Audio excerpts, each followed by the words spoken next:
First, you have some time to look at questions 31 to 40.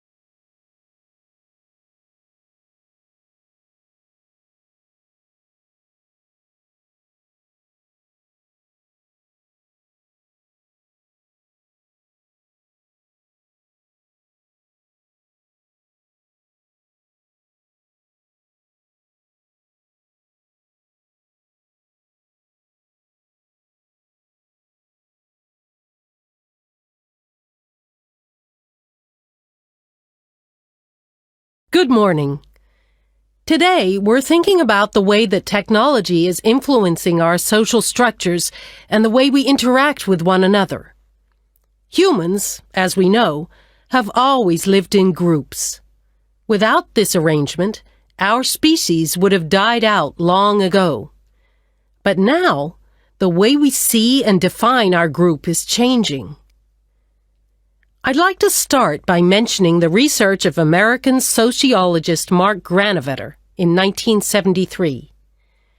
It was Granovetter who first coined the term weak ties, which he used to refer to people's loose acquaintances. In other words, friends of friends. His research showed that weak ties had a significant effect on the behavior and choices of populations, and this influence was something highly important in the fields of information science and politics, and as you can imagine, marketing also. So, these friends of friends, people we might spend time with at social or work gatherings, might not be like us, but they can still have a positive influence because we share the same sort of interests. That's enough to make a connection, and this connection can turn out to be more beneficial than we might suspect. An example of this, an example of how the connection can influence us, is when our weak ties get in touch and pass on details about jobs they think might be suitable for us. Well, since Granovetter first came up with this theory, his work has been cited in over 19,000 papers. Some of these studies have looked at how weak tie networks are useful to us in other ways. And one thing that seems to improve as a result of weak tie influence is our health.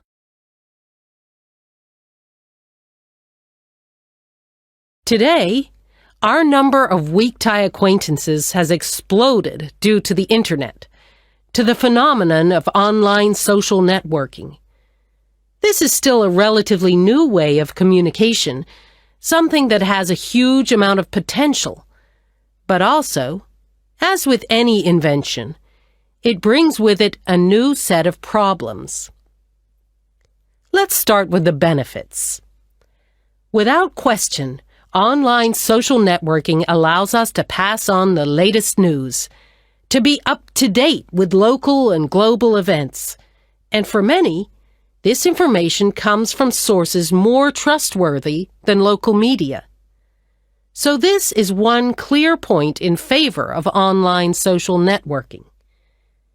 I know that it's also being used by students as a means of increasing their chances of success in the way that lecture notes can be shared and ideas discussed. I think, personally speaking, that we need some further research before we can definitively say whether it helps or not. There's also been a great increase in the number of networking sites devoted to sharing advice on health issues, but there are as yet no studies to prove the reliability of that advice. Now, what we do have clear evidence for is that people are developing friendships and professional networks in a way that wasn't possible before. The process is faster. I'm not talking about quality here, but simply that they exist. And it's debatable whether the number of online friends that you have increases your level of self-confidence. That's perhaps an area of research some of you might be interested in following up.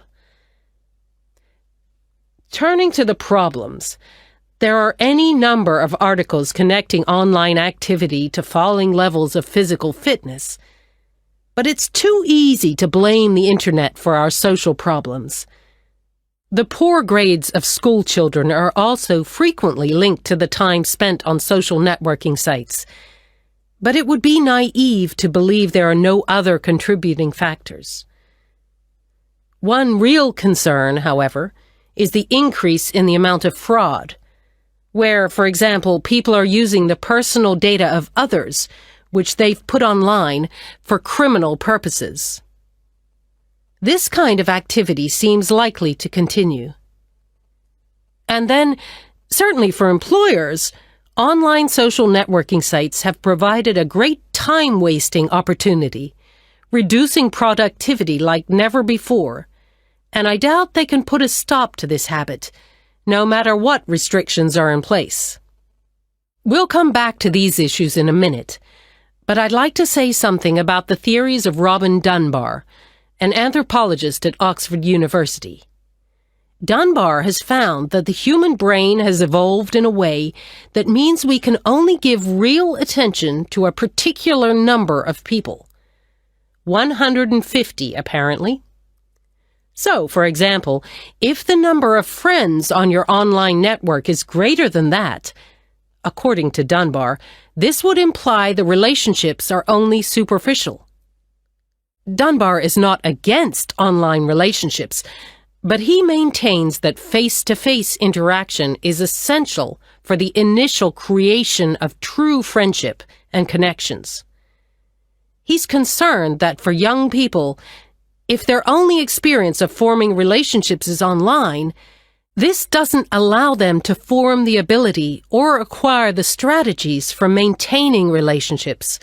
For example, in situations where negotiation or diplomacy is required, or where it's essential for